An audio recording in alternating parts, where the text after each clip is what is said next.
Hello, hello, hello. How's everyone doing? Hello there. Just starting the program today. So, make sure the sound is good. I want to make sure that everything's fine. Gonna bring me up here on the screen here. There we go. So, today is our second episode. Welcome, everyone. My name is Cesar Saavedra, as you know, and I am your host for today. So, today we are going a little bit political today with the program. All right. So, if you can see behind me, you have the background of the legislature in Alberta. That is situated in Edmonton, and we are going to touch some topics that relate to local government and what is in the province um, in the next few months and couple of years. So I wanted to thank you for your support on my last video. It was very interesting topics that we touched about, a little bit general because it was our first episode, but today we're going to be touching on three topics. So let's start with the topics and what we're going to be touching on today. So let's see here. There we go. So um, I'll make myself a little bit smaller, perhaps. Let's see here. There we go.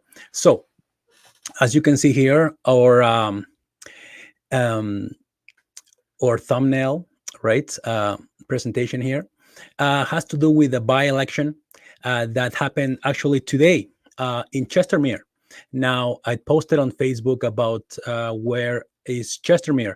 Chestermere is situated to the east of Calgary. It is an independent city, although smaller, about 25,000 residents. It has its own council, its own mayor. So there's something going on there that I was not really aware of. And I wanted to share that with you for all our residents, contacts that do live there. So that's the first thing. Then we are going to touch again on the water crisis in Calgary. So there has been improvements. Things are going along. There have been some openings of roads in the area that will help us out with this crisis, getting through it. So, and this time I want to make sure that I don't uh, speak too close to the microphone because it caused some problems last time. All right. So I hope everyone can hear me fine. And we are going to start the show in a moment. Okay, I also wanted to tell you about what happened on Saturday. Last Saturday we had, as you can see in the corner there, the we had the new elected leadership for the NDP government. So we're going to touch on that as well. And thank you everyone for joining. We are starting a little bit late today. I'm sorry about that. There were some delays, and I am going to work on improving that on my end. All right. So going on here, continuing on. So basically, these were our three topics for today. So three of them. Like I said, the first one we'll talk about, in maybe not the same order, but the water supply issue, the scandal vote in Chestermere that we're going to talk about as well, and like I said, the new leadership elected in the NDP party in Alberta. So let's start with those. All right. But before we continue, I wanted to let you know about, of course, the way to support our show, our program, is to keep giving you the news about what is going on. I'm hoping to do this on a regular basis, at least once a week. So we are keeping up to that promise until now. So I hope that that goes still for long time. So I wanted to tell you about one way to support our channel or program is by using this QR code that you see here. So what this QR code does when you scan it with your cell phone is that it's going to allow you to buy me a cup of coffee. So you can donate, you can buy me a cup of coffee, and that will let me keep the lights running, the microphone going, and paying the internet for this stream. So thank you very much. If you take the chance of looking into this QR code, I will post a little QR code in the corner there for you to use it. So thank you very much for buying me a coffee. Also, I'm doing this on my birthday. That's why I said it's a birthday special, right? So thank you very much for all your greetings, right? We're gonna maybe talk about that later, but thank you again. And also for those who are going to buy me a cup of coffee today, well, it is very safe if you do. It runs on the same structure as the Amazon system, and you can scan it, and it's going to send you to this link where you will open up this little window, and you will be able to buy me a cup of coffee for $3 Canadian, and that will be much appreciated. Thank you very much. So moving on here, now that we took care of those housekeeping affairs. All right. So the water crisis, which is becoming less of a crisis, I'd like to say, right? Maybe not for some, maybe more for, some other people. So that is going to be our first topic of the evening. I'm just going to take a sip here, actually. Getting my mouth dry. All right. So, what is going on? Well, things are going along. There have been some repairs already done. They are covering some of these repairs with concrete. They're letting the concrete dry, and they're letting all of this just go back to normal. So that is something that is happening. And like I said, they are keeping with the July 5th deadline, or to get most of this work done by then. So here in the picture, you can see this piece of pipe is actually not a piece of pipe, so to speak, but a reinforcement. So some of the way that they're fixing this is that they're going to reinforce already existing pipe underground. So this is going to be something interesting, not interesting, but I guess is another way, of maintaining the pipes without maybe taking more time or making it too expensive. And this will be a better way to go about it. So they are putting this on different sections of the pipe going through the city. Like we said last time, they noticed at least 5 hot spots where they saw that there were some damage and they needed repairs and attention. So this is part of these reinforcements that are being put into those parts of the main pipe. So wanted to share that with you. Next, I wanted to also talk about a little bit of the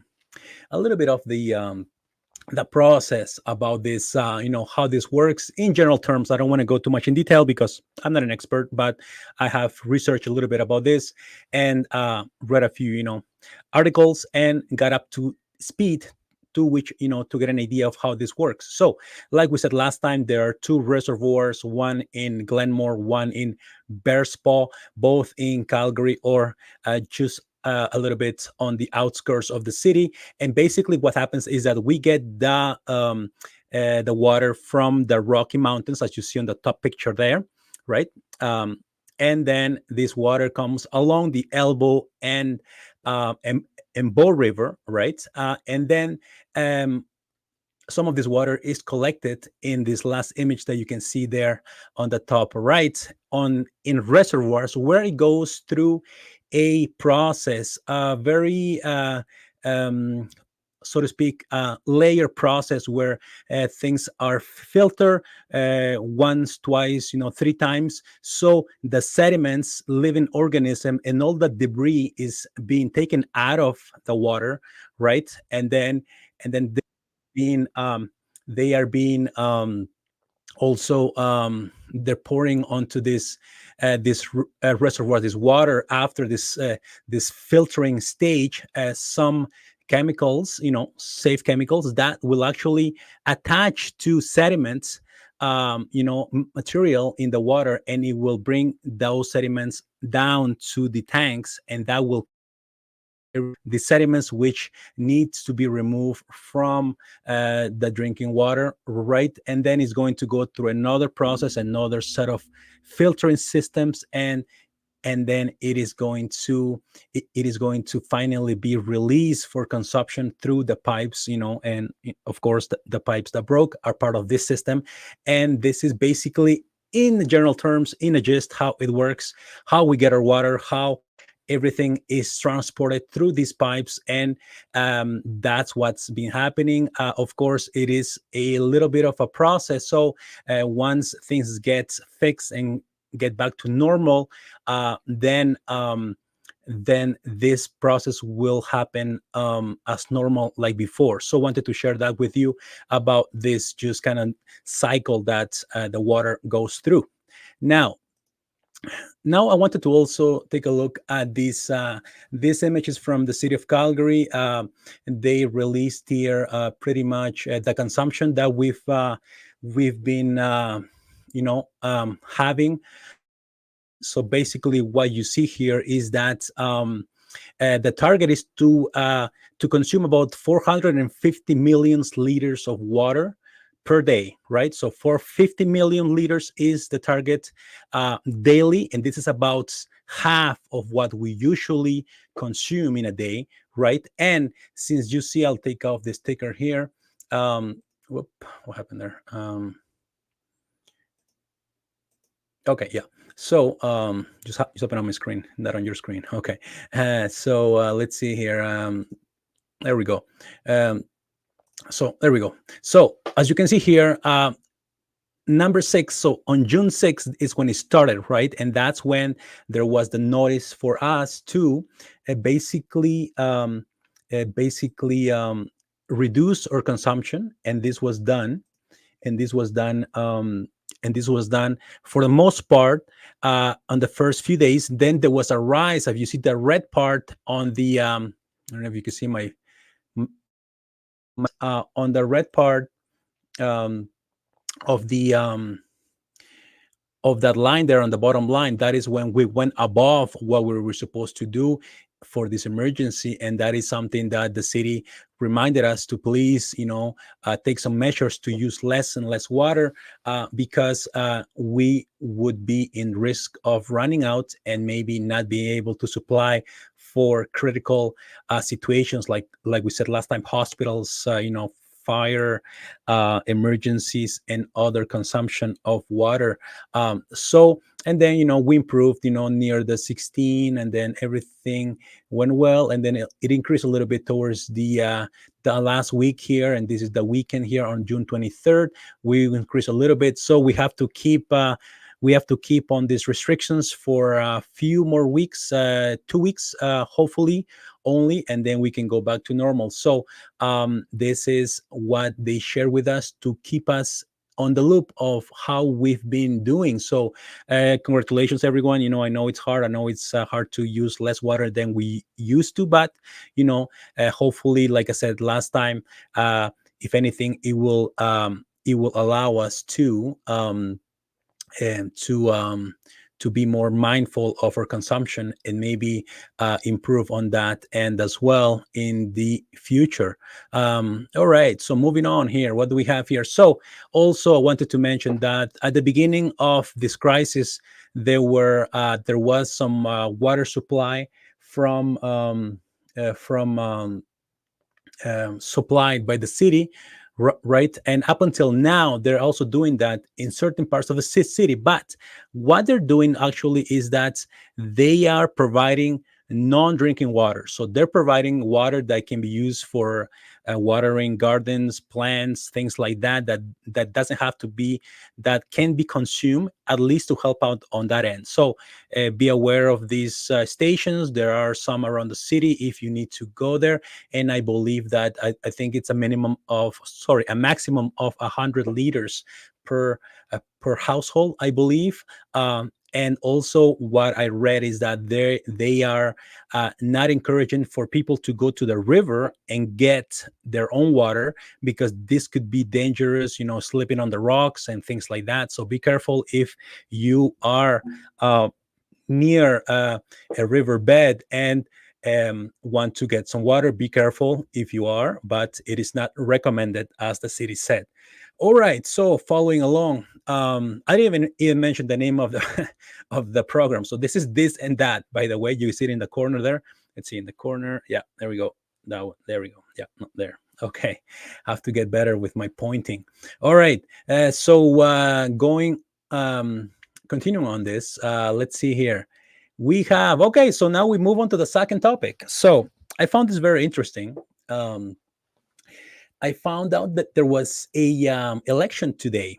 Um, there were some advanced, I guess that's what you call it, advanced election that happened a few weeks back.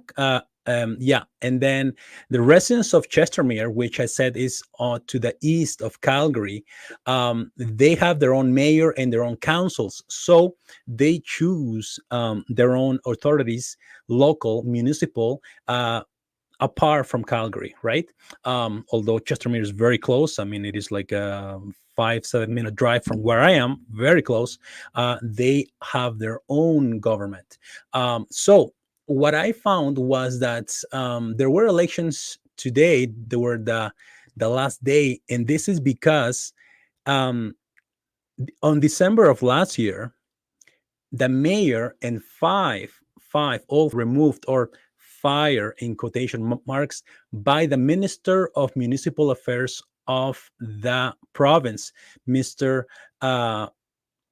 Uh, Richard McGyver. So he took this decision because there were some um, there were some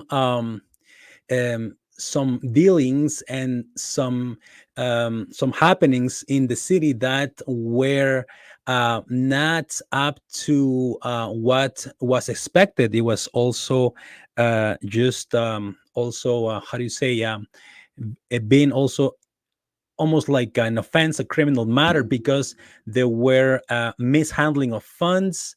There was some, treatment of staff that was not what they were supposed to be doing. There was even talks of surveillance, right? The staff. And there were also property sold without the legal I guess go ahead, the formal ways of selling land and all of that. So there was an investigation. There were actually two investigations that happened, and it was deemed that to have, I guess, transparency, to remove the council and the mayor. And this is what happened about 6-7 months ago, last December. So this was something that I wasn't aware of. I didn't hear about this. Maybe it was just me not being informed, but I thought this was very interesting, where a provincial entity has the oversight to take matters into their hands and remove the authorities from a municipality, in this case Chestermere, when there is a severe, I guess, malfeasance. So I wanted to tell you about who was removed. So here on the top left is the mayor who was removed. I wasn't even looking at my notes. So I just remember that. Okay, so let's see. Here we go. So the gentleman on the top left was Mayor Jeff Colvin, was removed. And then if we go clockwise, also councilors Mel Fouat, Blaine Funk, and Stephen Hanley, and also three top officials, city officials, were removed. And these four individuals here are being sued for more than $650,000 by the city of Chestermere for their mishandling of funds and all that they do. There were also expenses that they didn't accounted for, including alcohol. So it was a very serious matter that, for this to happen, and I guess looking at the silver lining for all of this, I guess you can also say that at least there is a system, a mechanism to remove authorities from the governments that are not doing their job or are not doing what they're supposed to be doing, and they're not treating their power the way they should. You can read this in a report which is publicly available. If you Google Chestermere document investigation, you will land on the city's website, and you can look at this report, which is over 200 pages.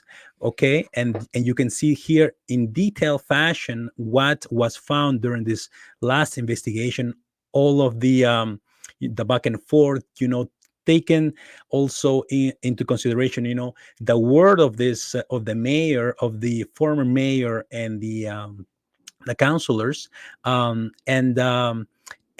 some of these individuals are also in turn taking legal action against the city for their dismissal, and they're putting the blame elsewhere. Um, so I wanted to share this with you because it was very, I guess, surprising to find out.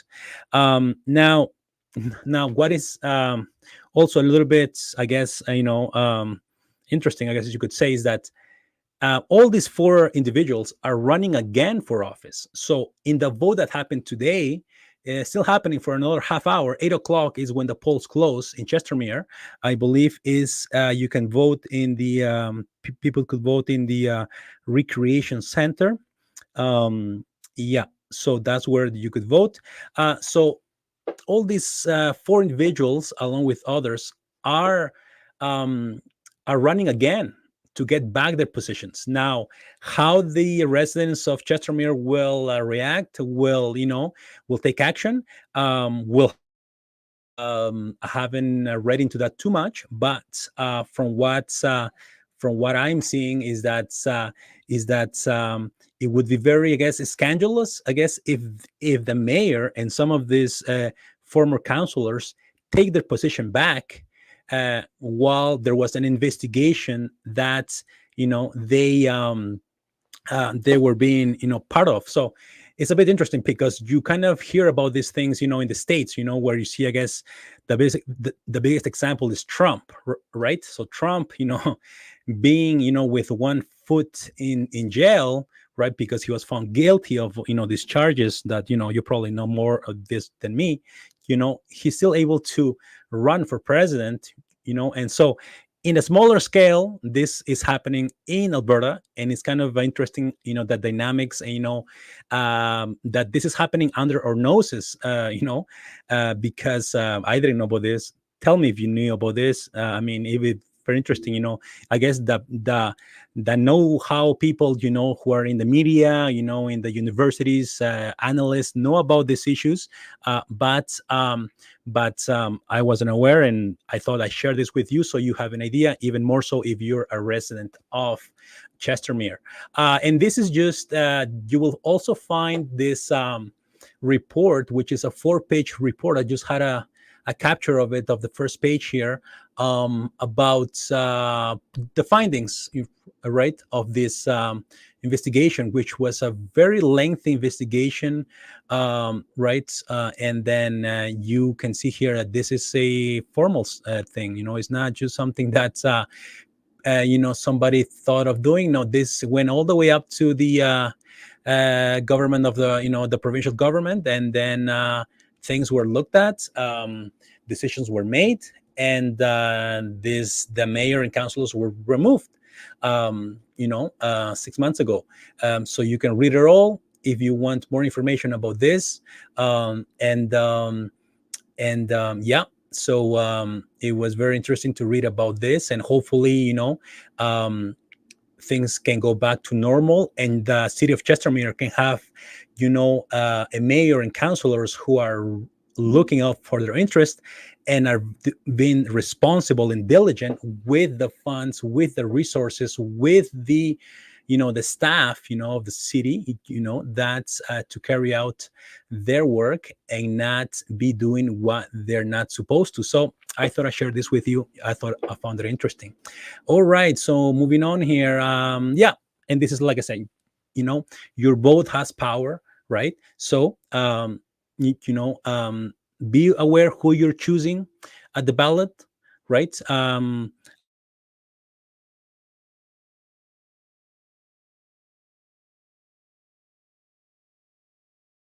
once in a while to get a little bit informed and see what's happening, and and take action if things are not going the way they should, right, to the benefit of all. So I wanted to share that with you, especially for you residents of Chestermere.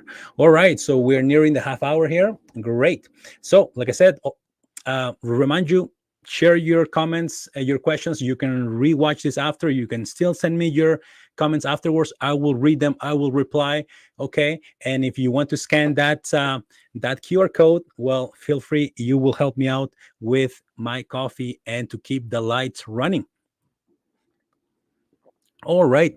So, and also thank you for the many birthday wishes that I am, getting today. Is very humbling to get all your messages. So thank you very much for your wishes. All right, moving on here. All right, so in the big story, we want to end with the. Let's get rid of this banner here. Oop.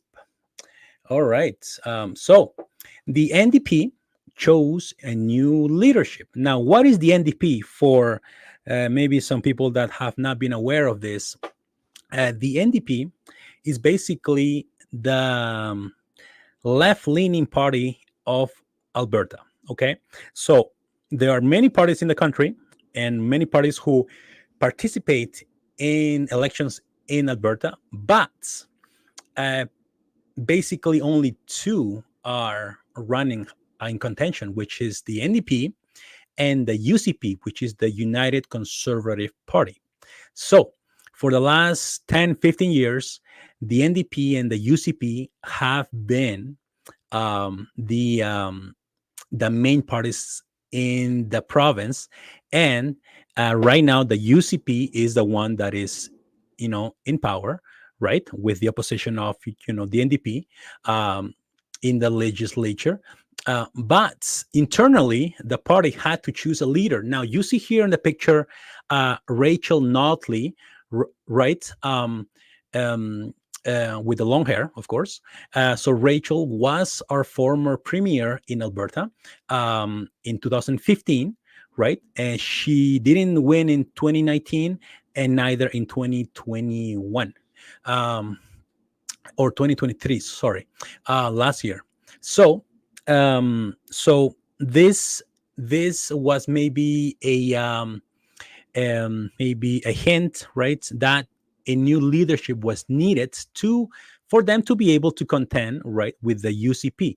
So there were talks of going to choose a new leader. Now, who would lead the party if it wasn't someone like maybe charismatic like Rachel Notley? A lot of people say that she's very likable.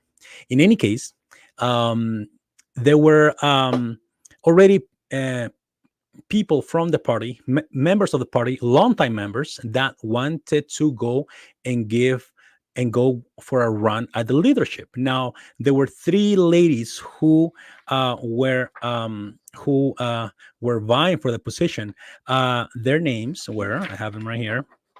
So these three ladies are part of the legislature, right? They are MLAs, and there we go. So we have Kathleen Ganley, Sarah Hoffman, and Jody Calahoo Stonehouse. So they were vying for the leadership. But what happened here is that our three-time mayor of Calgary decided to get involved in provincial politics. And you see him here in the picture, Mr. Nahid Nenshi. He was not part of the NDP up until, I believe, was it last year? And he pretty much came in and then wanted to be the leader of the party all of a sudden. And there were questions, right, being asked, why does he want to run? Does he have a chance? Can he make it, in the provincial stage and not just in the local municipal stage, right? And also, is he charismatic enough to lead the party? Is he the right person to lead this party, which is left-leaning, right? So things went on, and they had a vote. They had a vote last Saturday, 2 days ago, and well, on the weekend, it's turned out that Mr. Nenshi won very easily, and he became the new leader of the party. So this has being news lately. You will see this in your newspaper, online perhaps, and I'm also sharing this information with you. So what did this entail? What happened there? So as you can see, when I said he won very easily, you can see here the polls here. You can see that basically he won with 86% of the votes. There were about I believe 60,000 members who voted. And also it's very interesting because Mr. Nancy, he not only campaigned for the leadership, he also gathered new members who could vote for him. So he would campaign, and people who were not members became members if they were swayed by his platform. And well, he won the leadership. And you can see here the second, third, and fourth place for the three ladies. They only had about 13, 14 points, percentage points. So it wasn't even close. It was a very, very one-sided. And I guess if there were any doubts about what Nenshi could do provincially, at least within the party, well, here you go. He can get the job done within the party, and that is maybe something that will carry on towards the next election, which I believe is in 3 years, in 2027. So he has a couple of years to work around the party, to organize, and to be a contender for next election, that the NDP will try to regain the premiership from the UCP. And here, I put in this image here. So here in this picture, you can see Nancy at the front, and the three ladies who lost very badly, I must say. They're in the back, just there. Well, having to be, fair, and I guess show the support to their new leader, Nancy, who will lead the party now into the next election here. So here, 86% against 14 combined for all three of them. Was a very good turnout for Mr. Nancy, but not so much for the other three ladies, which are part of the legislature for the NDP, and they will remain in their positions, of course, and of course they will be all one team now, right? Now, and then she talked a lot about the vision that he has for the province, right? A province that is not divided. Talked about the UCP's message to divide, that we're different than the rest of Canada, that everybody is against us. So he kind of gave a message to tone down that rhetoric, and also, well, to get some results, and maybe also get some firms on some policies that they will have to look into it, whether it's energy, whether it's social rights, LGBTQ plus rights, women's rights, affordable childcare, healthcare, education, right, in the province. So, people will be, looking at what will Nancy do with the leadership of the party. So, very interesting for us here in Alberta, and we'll see what happens. Now, given this very, solid win, right, of 86%. Now, this is what happened in 2023. Notley, which was the leader up until, she will be the leader for the next, I think, few weeks or months, up until, and then she takes the post. But on the last election, they lost by about 150,000 votes, right? 44% against 52%. So that is what happened last time. So the NDP in orange, they're looking to, counteract that and improve on the next election. So can Nenshi reverse this? Can he get over where, this threshold? I mean, if he got this in the city, who knows what he will be able to get in the next election? Maybe a bit better than 44. Could he get 50? I believe that he will be a contender. Now, anything can happen, but it will be interesting to see what happens in the next couple of years as we lead up to the election in 2027. And then, of course, here's the picture of Nenshi, just